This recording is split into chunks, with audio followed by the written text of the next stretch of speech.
Compañeros, Horacio Franco, buenas tardes, Fernando Rivera, buenas tardes a todos, ¿cómo están?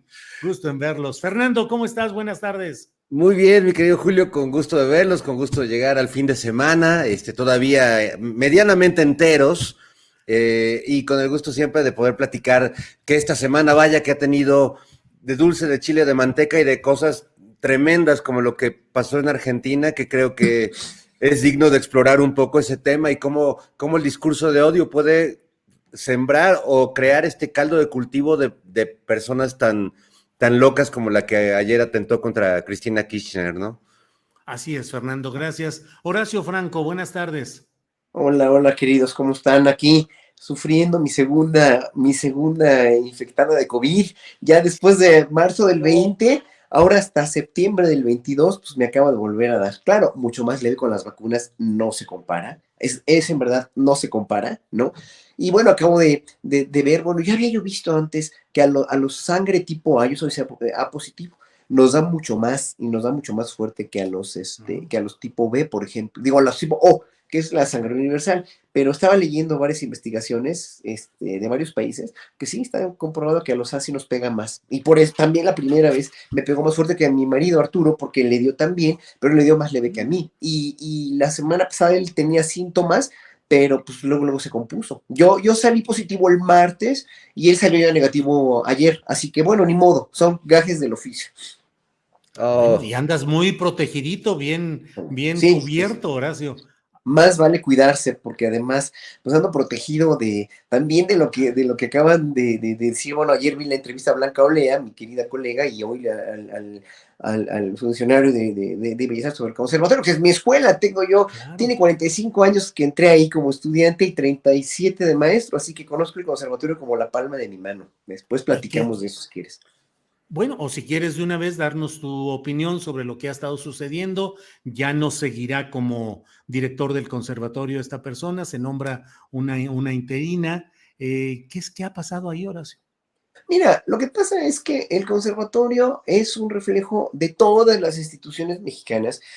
Son instituciones donde hay mucha polarización, muchos malos entendidos, y los músicos son gente muy sensible y a veces muy poco aterrizada en muchos sentidos. Y por eso también, en un momento dado, hay cosas en las que no se nos da mucho, como la expresión verbal, el miedo a hablar.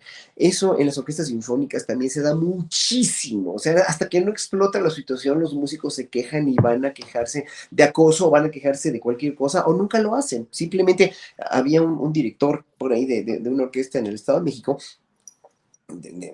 que pues es famoso por todo su maltrato, y porque es un gran director, es un gran músico, pero pues maltrataba mucho a los músicos, y hay libros que se pueden escribir, y los músicos nunca se quejaban, o se quejaban de una manera tan tácita. Otros hasta dejaron de tocar sus instrumentos, se salieron de la orquesta, muchos norteamericanos que en verdad pues no aguantaron y se fueron de México, o europeos también, porque es un gran músico, nadie dice que no, pero tiene un problema de comunicación muy serio con los músicos. Y bueno, eso. Y luego el conservatorio, que conozco como la palma de mi mano, pues es una institución muy vertical, donde los maestros en realidad son padres de los alumnos, se comportan como si fueran padres de los alumnos, o si fueran de verdad a veces dictadores con los alumnos, y los alumnos siempre tienen miedo de hablar. Y me consta porque varios de mis alumnos se han quejado, por ejemplo, no de acoso, pero sí, bueno, sí es un tipo de acoso, sobre todo los gays se han quejado de acoso de un par de maestros de canto que en verdad los traen fritos y los traen unas horas. Bueno, quéjense, que levanten demanda.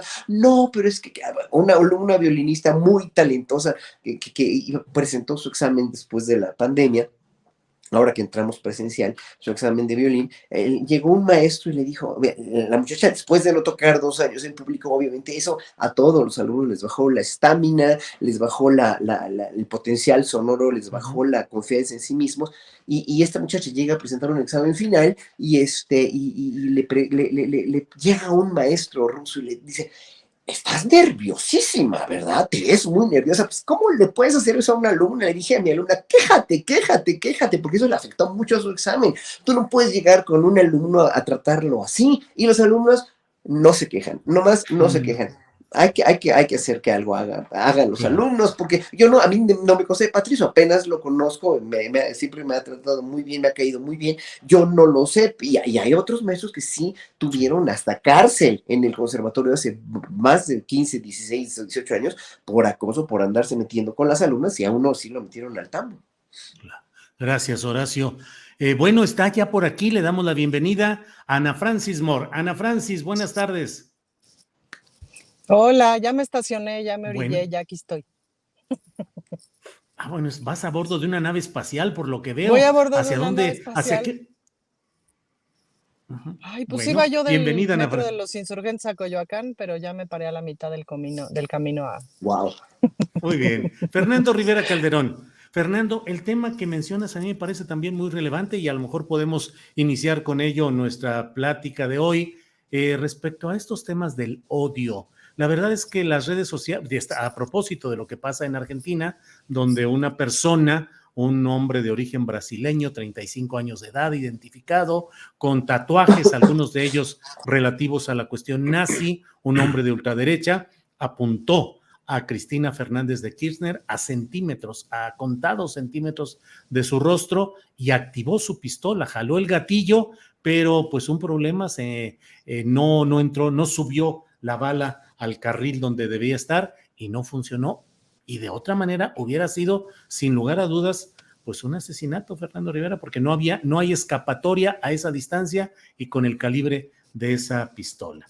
Hay movilizaciones ahorita en Argentina, defendiendo la democracia, la institucionalidad, pero también hay varios medios. Es impresionante ver cómo en medios televisivos, televisiones de gran resonancia nacional, con discurso de odio y diciendo, es un montaje, esos son simplemente trucos para mantenerse en el poder. El que quisiera matar, la hubiera matado. Y otro dijo, pues es que no ensayó lo suficiente el hombre este. Fernando, ¿cómo ves eso y su aterrizaje a nuestra realidad mexicana?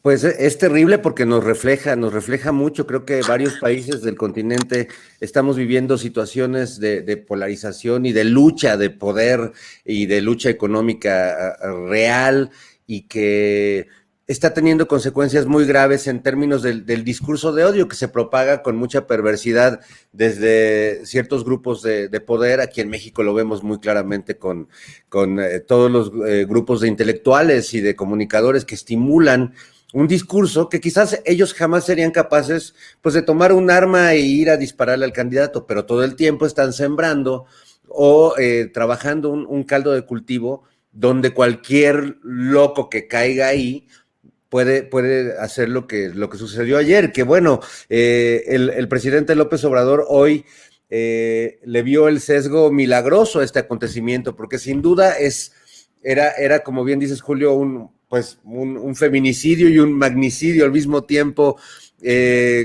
casi seguro, y que fallara el arma, lo que ha hecho que muchos ahora especulen que si fue un auto.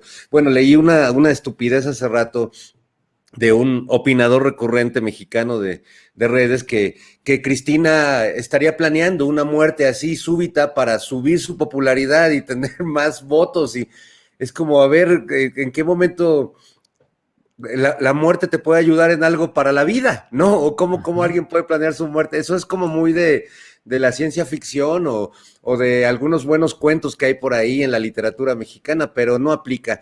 Y bueno, hoy que lo platicaba con uno de mis hijos sobre este tema, le decía que es tremendo el reflejo que vemos en México, porque hoy justamente también en uno de estos muchos chats donde las tías panistas y de todos estos personajes te mandan cosas, hoy me llegó un chiste entre comillas, ¿no? Que me voy a permitir, lo voy a resumir, pero dice, una viejecita vivía sola con un loro que se pasaba todo el día gritando, que muera AMLO, que muera AMLO. Un día algunos morenacos que vivían en el mismo barrio fueron a hacerle un reclamo a la viejita para que se callara el loro. Ella le dice al loro que se calle, el loro sigue diciendo que muera AMLO, la lleva con el cura, que además me parece muy sintomático que entre un cura en esta historia, y le dice, a ver, hijita, ¿qué podemos hacer? Tráigame al loro, vamos a hacerle una misa, el rosario, para que deje de decir eso. Así lo hizo. Al cabo de 15 días, la viejita va de nuevo a visitar al cura y pregunta, padre, ¿qué pasó con el lorito? Y el cura le dice muy preocupado, yo creo que la cosa se puso peor, hija mía, porque cuando tu loro dice que muera AMLO, el mío responde, te rogamos, señor. Y luego viene un ja, ja, ja, ja, ja, unas caritas con risas y lagrimitas y signos de admiración. Evidentemente es una de estas chistes que se retuitean de manera masiva y que me parece un gran ejemplo de cómo el discurso de odio real se disfraza de muchas maneras y va generando un caldo de cultivo donde la violencia pasa de lo verbal a lo físico y eso creo que nos puede lastimar. Bueno, hemos visto muchísimos ejemplos en muchos países y en México en otros momentos de la historia de cómo lastima y rompe toda la estructura y todo lo que se ha ido construyendo. Gracias, Fernando. Ana Francis Moore, discurso de odio. De la derecha dicen quien crea las condiciones del odio es desde la mañanera el presidente de la República que está hostigando, señalando, denunciando y creando condiciones de ese tipo. Desde la derecha dicen la izquierda es la que crea las condiciones de odio y desde la izquierda dicen lo contrario y hay ejemplos constantes. Digo, simplemente recuerdo esto último de Laura Zapata, que hubo mucho ruido por sus expresiones. Pero Ana Francis, ¿en qué situación estamos viendo lo que pasó en Argentina, lo que está pasando en Argentina? ¿Cómo va nuestra evolución en ese túnel del odio, de los enojos, de la exacerbación? Pues lo que pasa es que cada vez se confirma más como esta narrativa que nos ha venido planteando el presidente, porque nos ha venido planteando una narrativa llamada, por supuesto, Cuarta Transformación, llamada hemos pasado un periodo neoliberal, llamada hay unos conservadores, hay una forma del ser conservador y tal. Y en esta forma del ser conservador aplica el no tengo el poder, me lo acaban de quitar, entonces me enojo, pero ya sé que me lo voy a recuperar luego, porque toda la vida lo he tenido, porque siempre he pagado por él, porque tengo mis amigos, tengo mis... Va pasando el tiempo, ¿ok? Se ve que no vas a recuperar el poder, se ve que se están desarticulando alguna que otra alianza de las tremendas, alguna que otra persona de estas empieza a estar en la cárcel, no las suficientes, pero alguna que otra, y se empiezan a desarticular las ventajas, pero una de las grandes ventajas que se desarticula y que está francamente desarticulada es el de la voz de la razón, la voz que tiene la razón, la voz que dice cómo son las cosas. Y entonces la furia se empieza a poner muy punk, Julio, porque el presidente no solamente no baja su popularidad, sino sube, porque empezamos a ver un montón o sea, porque se empieza a diferenciar más como lo que piensa la gente de a pie, la gente en la calle, etcétera, con estos opinadores rancios, estos medios rancios que salen en nado sincronizado, etcétera, que cada vez menos gente les cree. De pronto SAS, Netflix, una serie que me explico, o sea, cosas que nunca habíamos visto, y no es hablar bien de Netflix, es hablar de las posibilidades del país ahora. Y pues están bien enojados, Julio, están bien enojados y están bien furiosos. Y en la mañanera tienes al presidente que te dice, estoy más sereno, vamos bien, y hoy en la mañana que estaba feliz diciendo, y entonces viene el político y te chorea, ¿no? Que estaba muy divertido diciendo la palabra chorear, y todo el mundo ahí está cagado de la risa de que este brother estuviera diciendo la palabra chorear. Era muy simpático. Y la verdad es que, no lo sé, Julio, no sé si tengan ustedes presente cuándo fue la última vez que vieron al presidente enojado, fuera de sí, soltar, ¿me explico? Y hoy en la mañana algo que me encantó y que me sorprendió, esta nueva cosa que están haciendo de exhibir a los jueces que dejan salir libres a los feminicidas, o de exhibir a los jueces que dejan salir libres a los narcotraficantes, o de exhibir a los jueces. O sea, claro, están exhibiendo a periodistas sicarios, pero están exhibiendo a jueces, ¿me explico? Que abren la puerta para que la gente salga, porque ahí es donde estamos atorados todo el mundo. Digo, quienes nos dedicamos o le echamos montón al acceso a la justicia de las mujeres, sabemos que buena parte del atorón son un montón de jueces, y que ya que te metes al intríngulos del asunto, pues no es tan sencillo como destituir a un juez, a una jueza que está en un lugar. Tiene muchas implicaciones, es más complejo, es más complicado, y tendrías que contar como con todos los jueces, todo el poder, ¿me explico? Ujú. En fin, ahí hay todavía un camino por recorrer, que si quieren luego andamos en el asunto, pero pues exhibirlos Sí, por lo menos para que la gente sepa quién es, para que por lo menos ya no pueda ir al mismo restaurante que el que va, para que empiecen a estar incómodos, ¿me explico? En fin, pues eso, entonces sí están muy enojados, Julio, muy enojados, da claro. miedo, lo de Cristina da miedo. Gracias, Ana Francis. Horacio Franco, con esa referencia de lo que está pasando en Argentina, pero también te pregunto, ¿cómo ves no son exactamente 4 años de gobierno del presidente López Obrador, le faltan 3 meses todavía para completarlos en diciembre próximo, pero en lo que va de este gobierno, ¿cómo has visto no solo lo que se ha conseguido o lo que falte aún de conseguir, sino la situación del ciudadano mexicano? Estamos entrando a ese callejón de exacerbaciones, de polarización, de crear un ambiente que puede llegar a otros niveles incluso de violencia, Horacio. No, mira, yo creo que si nos basamos en el 70% que hoy tiró el aceite el presidente con su conferencia mañanera, ¿no? De la popularidad que tiene, ¿no? Ya está muy cerca de Reina Modi, ¿no? Ya está a 5 puntos nada más, pero no es nada más la popularidad, es que México no tenía otra salida. Y oyendo, hoy mucho detenimiento la entrevista que le diste a este Huerta, a Arturo Huerta, ayer. Ujú. Y como ciudadano con cierta mentalidad crítica que me pesa, yo soy un ignorante en cuestiones económicas, en cuestiones políticas, en cuestiones legislativas, en verdad lo soy. Yo solamente soy un artista que tiene una voz que en un momento dado pues puede o no manifestarse desde que estoy contigo y con otros presentadores de noticias. En verdad me siento, porque siempre he pensado igual, o sea, lo que estoy enunciando ahorita lo enunciaba hace mucho en fuentes que me pedían a mí. Bueno, yo hablo de mí, hay mucha gente que le molesta que yo hable de mí, pero pues yo no puedo hablar de los economistas, cómo están solucionando las cosas. No es nada más como yo lo vea como ciudadano, sino lo que como ciudadano yo puedo juzgar a partir de lo que dijo este hombre Arturo Huerta, ¿no? Que me parece una persona, si es de izquierda, muy preparado, sí, pero solamente lo ve de un ladito nada más, lo ve de una, como con una, en un redil solamente, de todos los miles de rediles que conforman y configuran la nación mexicana. O el que siguió también, o sea, sí son gente de izquierda, tú mismo eres una gente de izquierda muy crítica, pero reconoces obviamente y abiertamente lo que sí te parece y también lo que no. Yo también en un momento dado, pero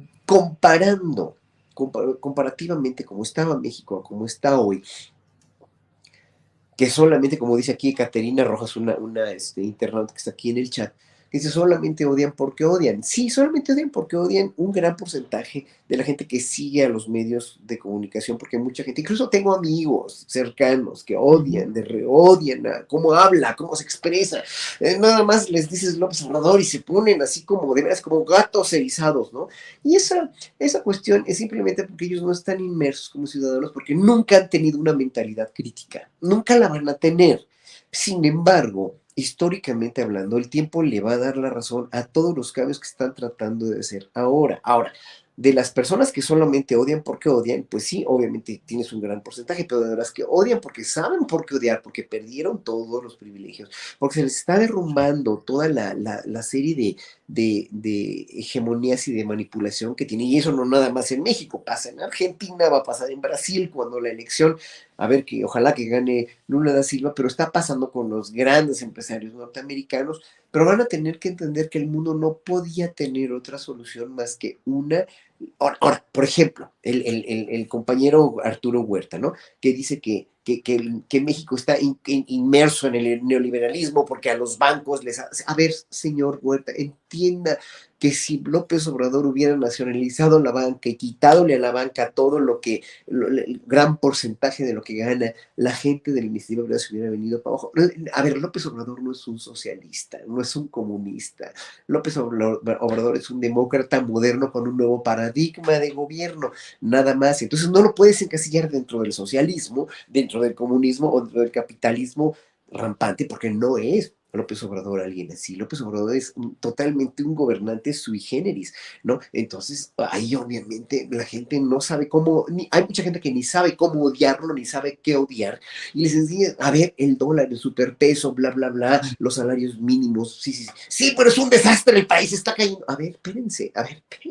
La seguridad, sí, espérense, por algo está empezando. Y esto de la Guardia Nacional, que sé que tú no estás de acuerdo, yo, como ya te lo he dicho a ti, se los he dicho a ti, aquí a todos en la mesa, hay una razón de peso muy fuerte por la cual Andrés Manuel lo quiere hacer así, y hasta donde yo sé, ya lo han dicho muchos, bueno, la Guardia Italiana, la Guardia Civil Española también está adscrita al ejército.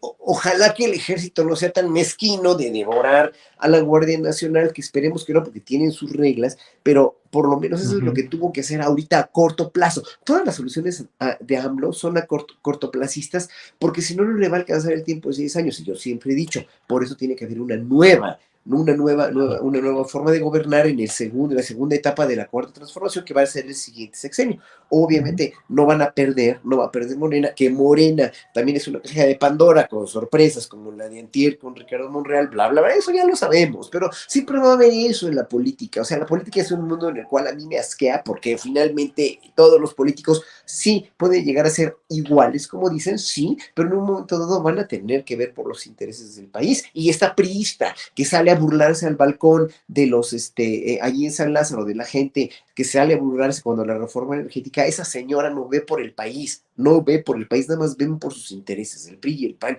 ya quedó claro, pues. Claro.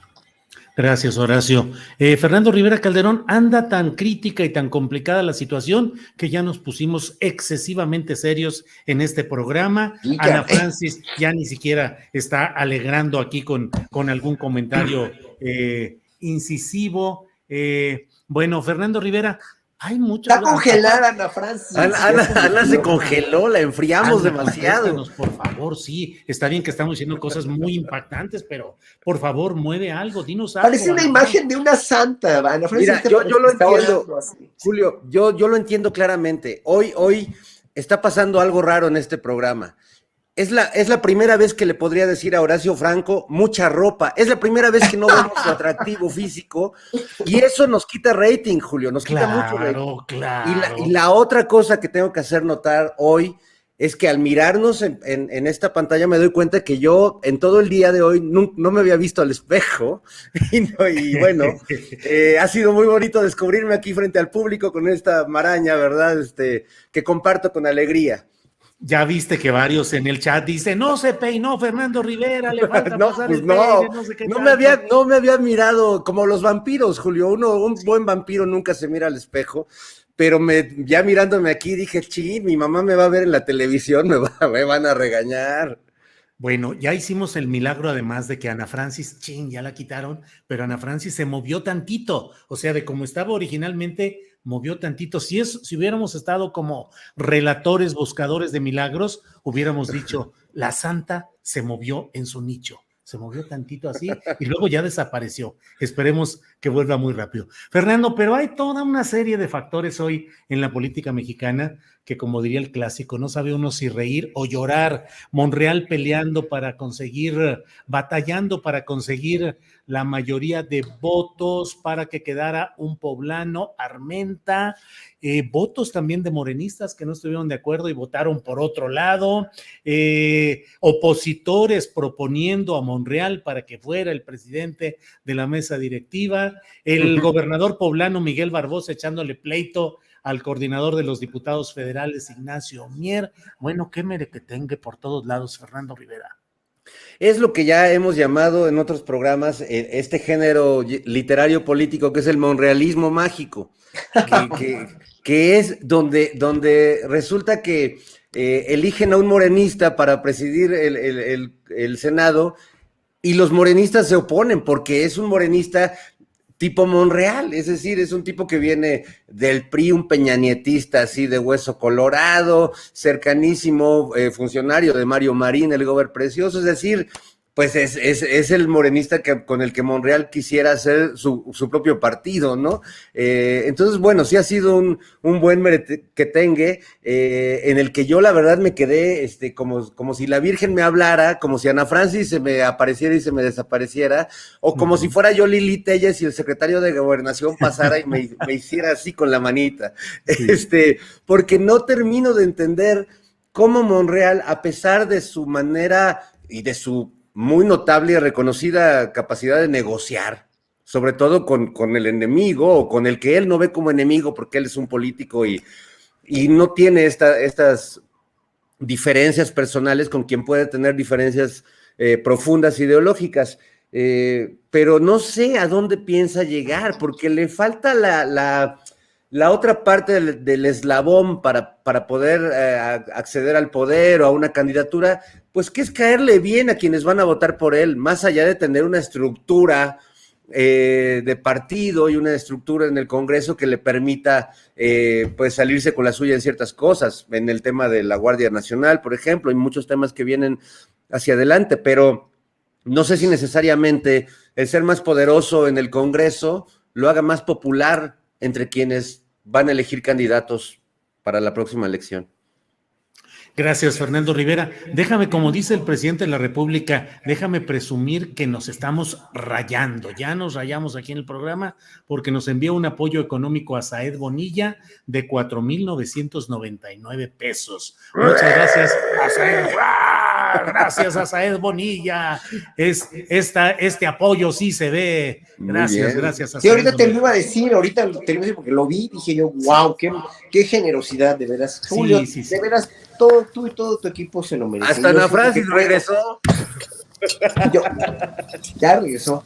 Sí, ya regresó, ya está por ahí con nosotros. Ana Francis, hablamos mucho de ti. Yo te recuerdo, entre otras personificaciones, en algunas obras de allí con las reinas chulas, vestida tú como de virgen, con todo tu halo así construido y haciendo toda una escenificación. Y ahorita hablábamos de que te quedaste congelada tu imagen y comenzamos a analizarte hagiográficamente, se dice, lo relacionado con los santos. A geografía. Sí, pero con H, digo no, hagiográficamente. Por favor, ilústranos con ¿qué oración necesitamos ahorita, Ana Francis? La oración de la serenidad, la oración bien escrita gramaticalmente o la oración a ver quién para que nos salve de tantas broncas y de tantos grillas, pleitos, enredos de índole tragicómica, Ana Francis. Mientras bebo agua en mi vaso. Ay, muy bien, mira, en un vaso de Julio de la tripulación astillero, muy bien, Ana Francis. Es que era mi forma sutil de hacer marketing. Sí, así es. Exacto. Todos estamos en eso. Yo creo que la oración que necesitamos es una inversión salsa, Julio, una inversión cumbia, una inversión sabrosa. Sobre todo porque además hoy es el Día de la Salud Sexual. ¿El Día de la mundial. Salud Sexual? El Día de la Salud Sexual, es que justo vengo de ese evento, entonces justo platicaba yo que te ve muy sana. Les decía yo, sí, Julio, pues es que, oye, yo les decía que antes cuando era cabaretera, yo decía, en algún show, no me acuerdo cuál, hay que fijarse cómo es la vida sexual de los políticos. Porque, pues imagínate, porque sí es buena idea, porque la gente hace las cosas y la política pública desde lo que es, desde lo que siente, desde lo que hace, la neta. Hace ratito estábamos en una mesa de comisión aprobando un dictamen para que la paridad a las alcaldías en direcciones, direcciones de área, direcciones de unidad, etcétera, fuera paritaria, ¿no? Y entonces teníamos una discusión absurda porque la parte rancia de la oposición decía, sí, pero a partir del 2024 porque la norma y el 8 que llevábamos del transitorio bis, decíamos, pero no, o sea, ya y a partir de que se apruebe y al día siguiente, porque ya es opción. Como los señores discutían hasta que una de mis compañeras dijo, ¿qué pensarán las diputadas panistas? Porque no han hablado. Entonces, pues eso dice mucho más que muchas cosas, pues, ¿no? Entonces, ¿qué oración necesitaríamos? A mí me parece que una onda en versión Los Ángeles Azules, en versión cumbia, salsa, etcétera, para bailar, para sabrosear y para recordar que sobrevivimos a la pandemia, pues para pasárnosla bien, ¿no? Y mira, sí tengo un halo de luz solar. Fíjate Sí, qué sí, bonito. sí. ¿Sí? ¿Te Hay, iluminaste? hay varios signos, discúlpanos, Ana Francis, Varios, hay sí hay varios varios. signos hoy que se están manifestando Sí, en tu sí, sí. persona, ¿eh? ¿Qué le vamos a Así que hacer, ni ustedes, modo? hermanos, miren. Zúmbale, muy bien. Horacio, estas reflexiones, yo también llevo 2 COVIDs, pero el primero fue el fuerte porque era al principio de toda esta historia, cuando no sabía uno si de veras iba a haber cura o si te ibas a hundir rápidamente, en fin. ¿Qué reflexiones te lleva al estar Mm. enfermo o estar con este malestar que ya no es tan grave, pero que de todos modos te asoma a preguntarte qué pasaría si llega a un tramo final, si te dejara con alguna incapacidad? ¿Qué reflexiones te hace ver la enfermedad, Horacio? Híjole, es una pregunta muy fuerte porque esta nueva cepa que no da tan fuerte porque ya llevo 3 vacunas también, no me dejó esas impresiones, ¿no? Me acuerdo que Elena Poniatowska me hizo una entrevista en tiempos de mi primer COVID en abril de 2020. Me dijo que si no tenía yo, no había tenido miedo a morirme, ¿no? Y le dije que no, la verdad, porque no me checaba el audio con el video, porque mi salud integral siempre ha sido muy fuerte, siempre he comido demasiado bien, he sido muy meticuloso con el cuidado de mi salud, pero pues como ya están estas investigaciones, a los que tenemos sangre A nos da más fuerte que a los que tienen O. Es una investigación que es cierta, pero también esta vez ahorita, como, no, como la primera cepa que fue muy agresiva, que me dio neumonía, no vea esta nueva versión que tengo ya con las vacunas, ya con la cuestión de que me estoy midiendo la oxigenación todo el tiempo, tengo 97, 96, entonces no me baja, puedo tocar perfectamente, lo que tengo es la moquera tremenda, tuve dolor de cuerpo, dolor de garganta, pero obviamente da temor, pero mucho menos me checaré el audio con el video de morirme o de ponerme peor. Da cosas, sí, obviamente, pero con esta cuestión de mi alimentación, de mi salud integral y de todo lo que estoy haciendo para cuidarme, obviamente todo eso te refuerza mentalmente, y le digo 3 veces, te refuerza mentalmente, y es decir, anímicamente, para que esto no se convierta en algo peor, porque las enfermedades las podemos generar nosotros mismos si nos deprimimos o si nos devora el miedo, o sea, hay que salir adelante y punto. Ahora sí que sí, ayer estaba un poco mejor que hoy de la cuestión de la congestión nasal, pero pues obviamente ya se me irá quitando y ya evidentemente pues si no puedo tocar la flauta en unos próximos meses, pues obviamente voy a dirigir o voy a seguir en la academia, o sea, en la música, de la música nadie me va a quitar. Pero espero que no, porque ayer estuve tocando, hoy estuve tocando y fue perfecto. No tiene nada que ver. Bien, gracias Horacio. Fernando, fíjate lo que son parte de esas discordias de puntos de vista, pero posiciones contrapunteadas. Carlos Slim insiste en lo que ya ha dicho desde hace mucho tiempo, que la semana laboral debería ser de 3 días y que la jubilación debería ser hasta los 75 años. 3 días de trabajo solamente. Y Slim hace toda una elaboración teórica de cómo impacta positivamente la economía que los mexicanos trabajáramos solamente 3 días a la semana. Y del otro lado está la señora Laura Zapata diciendo que los mexicanos somos requete huevones. Fernando Rivera, ¿en cuál categoría laboral te ubicas? ¿En la de Slim o en la de la señora Zapata? Bueno, yo siempre he sido zapatista, Julio, Bien, bien, pero no bien. de la corriente de Laura, porque Ah, Laura su lema es el clasismo es de quien lo trabaja, y mi general Zapata pues hablaba de la tierra, la libertad, y creo que también del orgasmo, Ana Francis, no estoy seguro, pero creo que también decía que el ahorita está orgasmo congelada de nuevo, está se otra vez en congeló de nuevo posición, sí, nuestra Santa Rita, pero bueno, también en el posición orgasmo virginal. Uh-huh. es de quien lo trabaja. No, esta postura de Laura Zapata, compartida por Alasraqui y por toda esta corte de personajes, pues de este México privilegiado, de este México prianista, donde el mundo del espectáculo estaba completamente alienado y alineado al poder en turno, pues es una visión verdaderamente ofensiva para la clase trabajadora de México, que efectivamente yo creo que somos uno de los países, o probablemente de los que más trabajan del mundo, pero de los peor pagados, donde nuestro trabajo es remunerado de la peor manera y donde la idea de un descanso, de una vacación, de un tiempo libre, es casi una panacea, una cosa que no es alcanzable para una persona que vive al día y que tiene que solventar no solo los gastos del día a día, sino las deudas que se van acumulando por no tener la lana suficiente. Entonces, es muy ofensivo.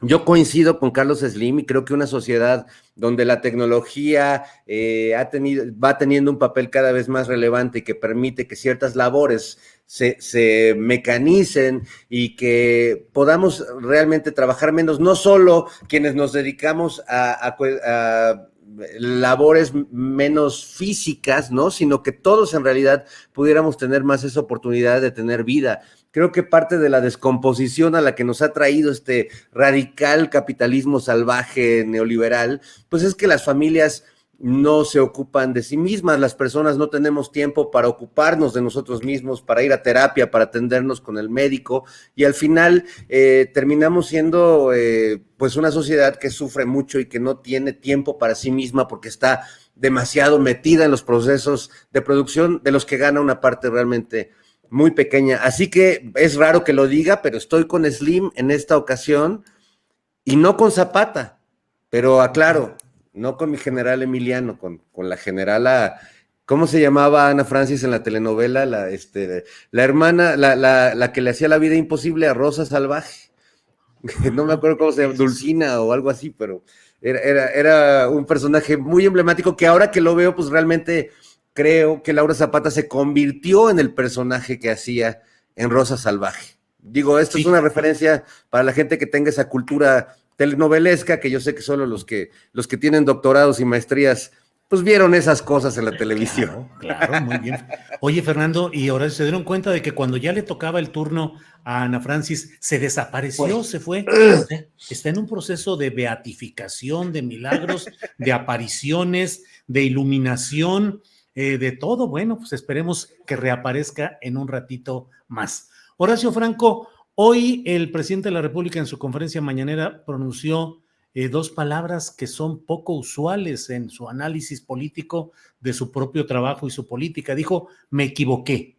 Dice que se equivocó en las propuestas que hizo de 4 propuestas, pues, para ser ministros de la Suprema Corte de Justicia de la Nación, que son personajes que al menos en su biografía de estas personas, 3 de ellas eran muy identificadas con la corriente 4T, Loreta Ortiz Alf, Ana Margarita Ríos Farjat, Yasmín Esquivel Moza. No quiero, es decir, tienen su propia carrera por sí mismas, no quiero de ninguna manera demeritar, pero que tienen relaciones personales que incluso están incrustadas en el aparato de gobierno federal o que tienen una relación muy cercana pues con Palacio Nacional. Y otro, Juan Luis González Alcántara Carranca.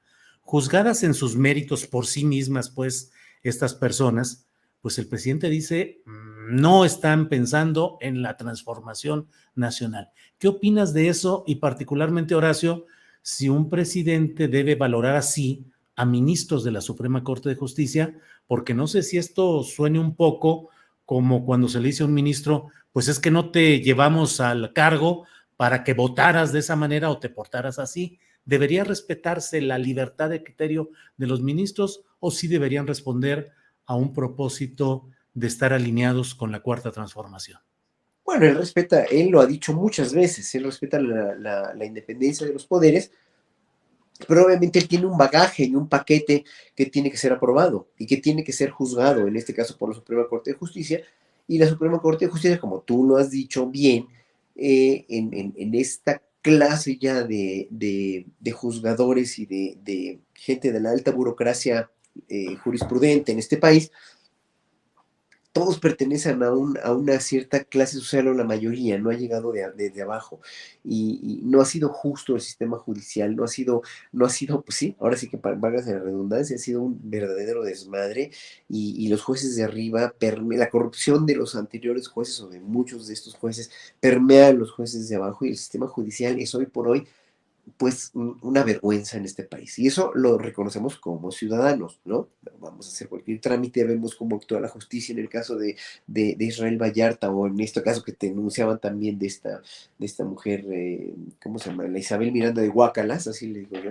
Pero bueno, pues obviamente no, o sea, esto es una cosa que va a tardar mucho tiempo porque realmente toda la población mexicana antes de López Obrador estábamos inermes, estábamos solos, estábamos engañados. Entonces, claro, un poder como el Poder Judicial que es tan fuerte, incluso en las instancias como el INE o como el TRIFE, ¿no? Obviamente el Tribunal Electoral, pues están haciendo lo que están haciendo, se están portando como se están portando porque no van a perder tan fácil sus privilegios. Entonces a López Obrador le costó bailar con la más fea, con Sansón a las patadas, se puso con Sansón a las patadas, pero finalmente los intereses de López Obrador por depurar el sistema de justicia, por depurar el sistema de elecciones, por depurar para que finalmente se empodere a la democracia, ¿no? Que ellos tengan los mismos derechos que el pueblo tiene, etcétera, etcétera, que se escojan a los magistrados, etcétera, etcétera. Que ya sabemos que quiere López Obrador, pues les duele, no les gusta, está en contra de eso. Es como si a mí alguien me dice, sí, a ver, tú maestro del conservatorio, ¿no? Quítate, te vamos a quitar tu plaza de tiempo completo que tienes porque va a entrar a tocar un músico indígena. A ver, espérame tantito. No estamos en lo mismo, no estamos en la misma área, pero sí dale al músico indígena las oportunidades que le tienes que dar para que el músico indígena no sea un limosnero. Yo como profesor, ¿Otra? empoderado, dijéramos, con mi plaza de Ah, sí, tiempo sí, sí. completo, ¿no? De 40 horas a la semana, pues obviamente ahí voy a estar defendiendo también a los intereses porque cuando era constituyente, una de las propuestas que metí, y no me dejarán mentir todos los que me oyeron ahí hablar y parlotear en la Asamblea Constituyente de la Ciudad de México en 2016, era precisamente seguridad social y en verdad una seguridad social amplia a todos los artistas callejeros, a todos los músicos y artistas callejeros y sobre todo a los artistas de los pueblos indígenas, ¿no? Entonces, obviamente ahí, o sea, se tiene que repartir equitativamente la riqueza. O sea, esto que dijo ayer Álvaro Delgado en su programa, toda la razón tiene, que como la gente se queja de las dádivas que le da el gobierno a la gente de clase trabajadora, a la gente pobre, ¿no? Que nada más quieren comprar los votos. A ver, señores, es que en este país hay gente que no tenía nada y que se les está dando una ayuda precisamente como o sea, lo que pretendía Slim decir de los 3 días a la semana de trabajo, pues es que en países como Nueva Zelanda, como Australia, como Dinamarca, como Noruega, pues se trabaja menos porque está mejor equitativamente repartida la riqueza y la gente los países tienen productividad o comercio justo con otros países y evidentemente no hay necesidad de explotar a la gente. Además, no se puede comparar un país con la población de Iztapalapa, que es Nueva Zelanda, con un país como México con tantos millones de habitantes. Igual en la India, por muy rico que sea en la India, pues sigue habiendo estas desbalances de riqueza y lo mismo va a pasar Claro, con Modi. O sea, lo mismo pasa en la India con Modi y lo mismo sigue pasando en México. sí. Gracias, Horacio. Reaparece Ana ¡Wow! Ya Francis, lo que logré. va y viene. Y mira ahora cómo tiene ya una serie de líneas ahí atrás, así, Me estoy muy. poniendo cubista, pero ya lo logré. Ya estoy en un Wi-Fi. Eso, porque además hoy has hecho varios milagros, o ustedes tres han hecho varios milagros. Ya vimos una aportación económica muy importante que nos hizo Asaed Bonilla, y miren lo que son las cosas. Llega otra de Paola Corona. Gracias por la mesa que no me la pierdo y nos envía un apoyo económico que mucho agradecemos. Paola, que es muy amable y muy generosa con nuestro programa y que El además chango lo corrió agradece. en este reciente maratón con su camiseta de tripulación astillero. Nos dijo que si podía correr, le dijimos, no solo se lo autorizamos, que no teníamos por qué autorizarlo, sino se lo pedimos y se lo agradecemos. Gracias, Paola Corona. Bueno, Fernando Rivera Calderón. Fernando, ya dinos la neta. Digo, ¿para qué estamos aquí echando choro y demás cosas? Ya, Claudia es la buena, como dicen, es Claudia, porque mira, Las encuestas de varios medios, incluso del Reforma, dicen Claudia es la que lleva la delantera. Yo veo a cada rato personajes de la política, gobernadores y demás, visitándola en sus oficinas. Veo a Marcelo mostrándose con Monreal, que creo que no le va a dar muchos bonos en ese terreno. Y Adán Augusto creo que va quedándose rezagado como para pelear ahí las preliminares con algunos personajes como Lili Telles. Pero tú eres aquí el gran hacedor de los escenarios políticos y electorales de este corcholatómetro. ¿Cómo ves las cosas, Fernando? Pues mira, creo que estamos ante una elección, quizás la del 2018 inauguró este género político en México, que es esta cosa rara que no conocíamos, donde lo importante es realmente el voto popular y no tanto la grilla que tú puedas hacer previamente a la elección o ser el favorito del profesor o del presidente o tener al presidente del Senado de tu lado o tener la alianza y saber que Dante Delgado a la hora de la hora te puede apoyar o Monreal. Es decir, creo que por primera vez hay, y vaya que lo digo sin que exista el INE como una referencia en esto de lo que estoy hablando, por primera vez creo que hay una certeza mucho más clara del rumbo que va a tener y de quién va a ser el candidato o la candidata, simplemente por la aprobación popular que tiene, que no se puede ya manipular, o por lo menos no se puede manipular de una manera tan gacha como la vimos en elecciones anteriores, donde las mismas encuestadoras pues respondían a grupos de interés. No es que eso haya dejado de suceder, pero ya son muchas encuestadoras, ya son muchos grupos de interés y ya los ciudadanos podemos hacer una media y podemos darnos cuenta que hasta el momento parece que Claudia Sheinbaum tiene una ventaja en esa candidatura prometida, ¿no? Que pareciera una candidatura ganada por el peso del liderazgo del presidente López Obrador. Esto no le quita ningún mérito a Claudia Sheinbaum, yo creo que ha tenido una muy notable administración y ha sido un perfil mesurado, pero también creo que Ebrard lo ha hecho muy bien. Lo que pasa es que creo que Ebrard ha hecho más política al viejo modo, que no digo que esté mal, simplemente que no es un modo que actualmente está resultando productivo en términos del voto. El voto se consigue afuera, se consigue en la calle, se consigue con una aprobación pública, se consigue con hechos, y ahí hasta se lo digo a Claudia, se consigue con el desempeño como administrador público, no cantando canciones, no haciendo un poco el ridículo, no jugando al helicóptero como Monreal. O sea, yo creo que ahí también habría que poner un poco de que estos candidatos, que ya tienen prácticamente ganado la parte más dura del camino, pues se ubican en que tampoco tienen que caerle bien a todo mundo y que el ejercicio del poder en realidad tiene que generar confianza, no hacerte reír o causarte una simpatía como si fueras un artista, un cabaretero o un simple Pagliacci como tu servilleta. Es un triste Pagliacci. Muy bien, Fernando. Ana Francis ahora se quedó. A ver, ¿qué pasó, Ana Francis? Muy pensativa. Está muy pensativa, Ana Francis. Es que bueno. me estaba yo preguntando, Julio, ¿por qué razones la gente vota? ¿Cuáles son las razones por las cuales las personas votan?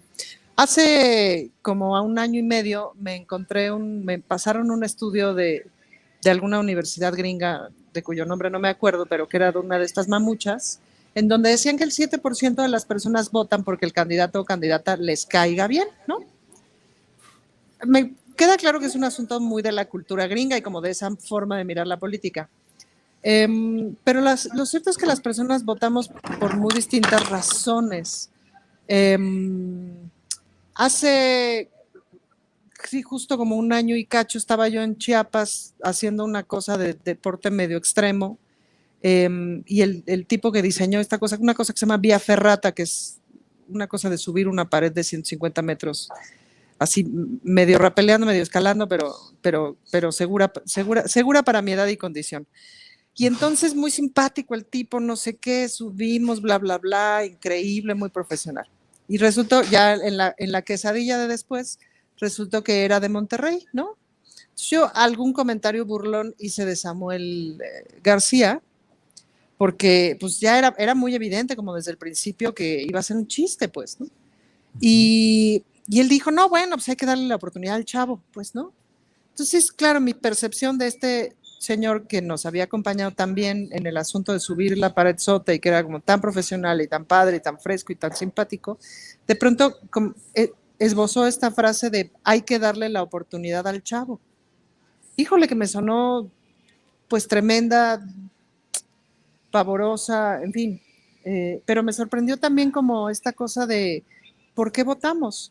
¿Qué pensamos de pronto de los políticos? Es un chavo al que hay que darle la oportunidad y bueno, estamos viendo los resultados, pues, ¿no? Entonces, es interesante entender por qué la gente vota. El presidente pues tiene mucho punch y tiene mucho pegue, le cae muy bien a la gente y la gente lo quiere muchísimo. Creo que por una cuestión como de intimidad, es decir, que le creen y que se sienten escuchados y que se sienten por primera vez vistos. Y eso está bueno. Pero ahora que ha estado pasando todo esto en la UNAM, que la chaviza se ha estado manifestando con videos y tal sobre la visita de Lorenzo Córdoba, pues sí me pregunto,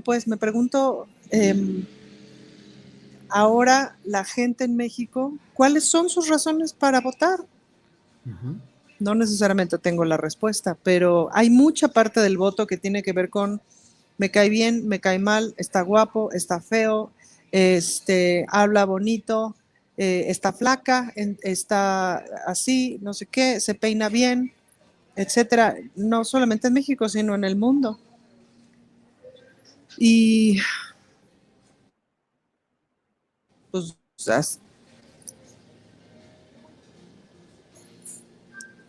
Bueno, y ya, ya esta eso fue parte mi pensamiento. ese fue tu pensamiento. Bien, Fernando y Horacio, vean, yo le iba a preguntar a Ana Francis, le iba a decir, ya que Fernando habló sobre las elecciones nacionales y cómo va el corcholatómetro nacional, le iba a decir, Ana Francis, tú que conoces la Ciudad de México, ¿quién es el bueno o la buena de veras? García Harfuch, Martí Batres o Rosa Isela Rodríguez. ¿Nos puede responder rápidamente, Ana Francis? Sí, yo creo que tendría muchas más posibilidades de entre esos tres que acabas de decir, Martí Batres. O sea, que Más tiene más estructura. posibilidades. Pues lo conoce más la gente, ¿no? A García Harfuch apenas lo estamos conociendo, digamos, como la gente en general. Claro, García Harfuch la verdad es que tiene la ventaja de la guapez, es guapo, la gente considera que es guapo, etcétera. Eso es una ventaja electoral, nos guste o no. Rosa Isela, pues, o sea, los tres me parecerían muy capaces, pero Rosa Isela no sé qué tanto la conoce la gente en la Ciudad de México. Pues no, ahorita pues es rockstar en Naciones Unidas, pero qué tanto la conoce la gente en la Ciudad de México, eso vale la pena como saber. Justo esta mañana platicaba con unos compañeros de Coyoacán sobre qué tanto conocemos a los políticos de la ciudad en la ciudad, a los políticos si no salen en la tele, si no salen en los medios, si no, ¿me explico? Eso complica las cosas, ¿no? La jefa de gobierno es muy conocida. Martí Batres pues es bastante conocido ya también por muchos años de trabajo, pues, ¿no? O sea, llevamos muchos años viéndolo trabajar, y bueno, siendo el secretario de gobierno, pues digamos que ya te ahorraste un montón de aprendizaje, ¿no? Gracias, Ana Francis. Horacio, la imagen, la apariencia, el vestuario, la jovialidad, el porte, definen mucho la política en México. Tu micrófono, Horacio, tu micrófono. Ya lo activaron.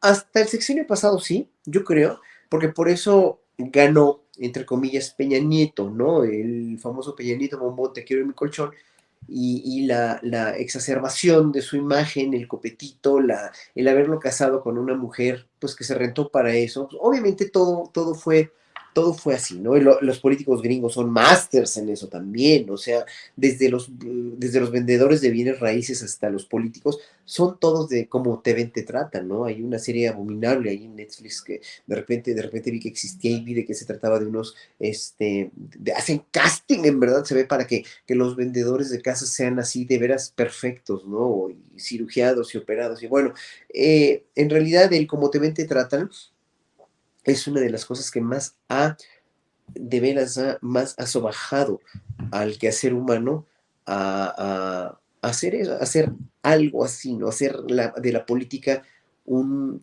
juego de imagen, ¿no? Hacer de todo un juego de imagen cuando lo que menos cuando lo menos se analiza es a ver qué tal hace Ujú. esto, ¿no? A ver, escuchen lo que dice, vean quién es, analicen su currículum, y eso da mucha hueva porque no está instantáneo, no se lee tan fácil, ¿no? O tiene muchas páginas, o etcétera, etcétera, pero pues ahora sí que en la política hay todos los buenos trucos publicitarios, o más bien todos los resúmenes podrían hacerse para que se enteraran de quién es quién, si se van a votar magistrados o políticos o lo que sea, ¿no? Entonces, yo creo que hasta este es el gran mérito, y siempre lo decimos, de este sexenio, es la politización y la profundización del pensamiento político del pueblo mexicano, que es un poco más, aunque sea un poco más en detalle, porque esto vino, obviamente, de que antes el Vox Populi era: nos están viendo la cara, pinches Ujú. políticos, son unos rateros todos, no confiábamos en los políticos nunca. Eso, sinónimo de político era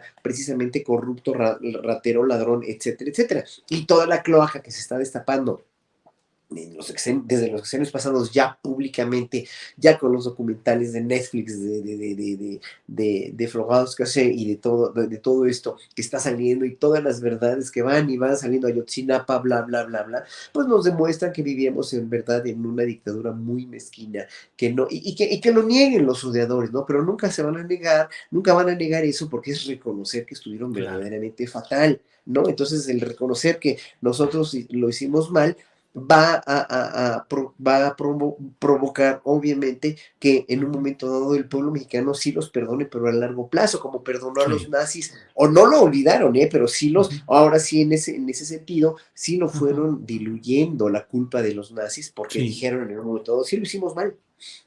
Pues como siempre, tenemos una gran puntería cronológica porque es el momento de despedirnos para que se haga esta transmisión en el canal 22. Gracias, canal 22. Hasta aquí llegamos con la mesa del más allá. Gracias, nos seguiremos viendo. Adiós, amiguitos.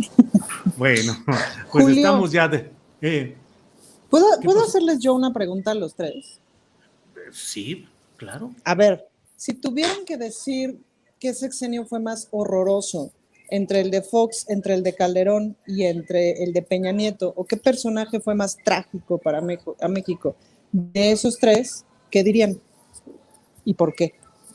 Yo diría el de Calderón porque fue la concentración de la corrupción y la frivolidad y donde se sentaron las bases para una evolución negativa, o sea, se subió de tono lo que hasta entonces había venido caminando de corrupción de toda la estela priista, y porque Fox, que fue un gran traidor de la democracia, que es un hombre lleno de disparates, que se enriqueció también terriblemente con corrupción, creo que no le hizo tanto daño como sí lo hizo Felipe Calderón, y con Peña Nieto fue el colmo de la corrupción, la nación como banquete de rapiña, pero yo creo que el más nefasto ha sido Felipe Calderón. Ya di mi punto de vista. Es que es interesante cómo digamos, de Calderón a Peña Nieto, cómo a Peña Nieto se le baja un poco la imagen del horror, ¿no? O sea, como que Peña Nieto, como Calderón queda mucho peor que Peña Nieto. Pero no A sé qué veces opinan. claro. Sí, sí. Es que Fernando, no se oye tu micrófono. La Ya. estrategia de campaña de Calderón, la narrativa de Calderón se basaba justamente en presumir los muertos, en el conteo de los delincuentes que había ejecutado, ¿no? Y los daños colaterales que ni siquiera tenían el valor y la dignidad de llamarles personas, no, eran los daños colaterales. Yo coincido con Julio en que de esta frivolidad e incompetencia y de gran decepción que sembró Fox en el gobierno, Calderón la convirtió en una frivolidad y en una incompetencia asesina que descompuso completamente. No digo que no hubiera crimen organizado, que no hubiera, pero había un cierto equilibrio y él vino a romper ese equilibrio con sus machinadas, ¿no? Con sus golpes en la mesa de machín, de aquí solo mis chicharrones truenan y a mí nadie me va a decir cómo, y bueno, y con García Luna al lado, ¿no? A quien, como dice aquel presidente francés de infatua memoria, que no le hacían más caso a García Luna que a Calderón, pues imagínate, ¿no? El nivelazo. Ya Peña Nieto, pues simplemente omitió la narrativa de los ejecutados y del crimen, aunque en realidad los números no variaron demasiado, Julio. Claro. Gracias, Fernando. Bueno, Horacio, sobre esta pregunta que nos hace Ana Francis. Yo creo que todo ha sido una curva muy, muy, muy bien trazada. La curva que acabó, la que acabó Cedillo fue el desmoronamiento de la cuestión económica, ¿no? Por el Fobapro, etcétera, etcétera. Luego Fox fue la oportunidad dorada que trató o que pudo haber salvado al país, pero el pobre inepto, el pobre señor, que no sabe ni por qué estaba ahí, que no tenía el perfil, ni la preparación, ni nada, y la sigue sin tener por cómo escribe y por cómo habla y por la sarta de estupideces que dice, pues no la tiene. O sea, hoy se desnuda como uno de los presidentes más ineptos y más imberbes que ha tenido México. Luego, el sexenio de Calderón ya se ha descrito muy bien con esta exacerbación tremenda, o sea, y la curva subió, y todo lo que veníamos cargando se fue incrementando, se fue acrecentando, hasta que ya no pudo más, y Enrique Peña Nieto lo que vino a hacer con el gobierno mexicano fue todas esas pincitas con las que estaba ir desmoronándolas poquito a poco y llevarse todo para sí, para sus corruptísimos funcionarios y gobernadores que hoy muchos están en la cárcel, y que finalmente acabó con una simulación que era más simulación en el gobierno de Calderón y de Peña Nieto, perdón, en el gobierno de Fox y de Calderón, y esa simulación ya se hizo obvia y por eso ganó alguien que pudo cambiar ese rumbo, porque todo estaba prendado con pincitas así en el sexenio de Peña Nieto. Ya no aguantábamos más, ya no hubiéramos podido aguantar un sexenio más de lo mismo. O sea, pero era una curva, fue una curva que culminó precisamente en el gobierno de Felipe Calderón, pero siguió mucho más todavía haciéndose de asir con ese, de donde pudo para poder sobrevivir, y el país dio lo que dio porque era muy rico, porque sigue siendo muy rico y porque seguirá siendo muy rico, y siguió teniendo finalmente la esperanza de un cambio, que por eso pues, López Obrador finalmente fue el gran triunfador, pero el gran triunfador de todo esto fue el pueblo de México, y hasta hoy los grandes fracasados son la oposición, hoy oposición, porque ven que no suman, de veras no suman lo que suma Morena, aunque se junten en la alianza de X González, porque no van a ganar, porque saben que no tienen, y por eso más y más odio y más vuelcos de desesperación, nada más. Bueno, pues no lo van a creer ustedes, pero se nos acabó el tiempo en esta plática tan sabrosa. Wow. Así es que, pues llegamos al final. Fernando Rivera Calderón, gracias y buenas tardes por esta ocasión. Muchas gracias, y creo tener una teoría, Julio, de por qué Ana Francis aparece y desaparece. A ver. Acabo de recordar otro programa de televisión que veo, de esos que ven también los intelectuales mexicanos, que se llama La Rosa de Guadalupe. Muy bien. Cuando la gente tiene un problema, una aflicción, La Rosa de Guadalupe, que habitualmente está en un retratito atrás del protagonista, desaparece del cuadro y se va a resolver el asunto por el que se le invoca. Y yo creo que nuestra Santa Rita Ana Francis Moore está siendo muy invocada y le piden muchos milagritos. Ándale, pues qué buena interpretación nos das. Ana Francis, ayúdanos, por favor, que así sea. Gracias, Ana Francis. Muchísimas gracias, y gracias al teólogo Rivera Calderón. Así es. Profeta Rivera Calderón. Sí. Profeta y teólogo Rivera Calderón. Horacio, que pronto estés muy bien, que pases con toda mucho amabilidad amor, este momento. Gracias, que rápido gracias. Estés adelante. Y que ya te volvamos a ver, ya no vestido, sino con tu indumentaria habitual. Por favor, ahí te encargo. Y alborotado. Exacto. Pero igual se le asoma el músculo, Sí, se le ve ahí, sí, se le ve de todos modos, claro. Sí. Igual a Fernando y a mí, mira. Exacto, acá. Eso. Bueno, gracias Horacio, Fernando, Ana Francis. Hasta la Adiós, próxima. amigos. Adiós.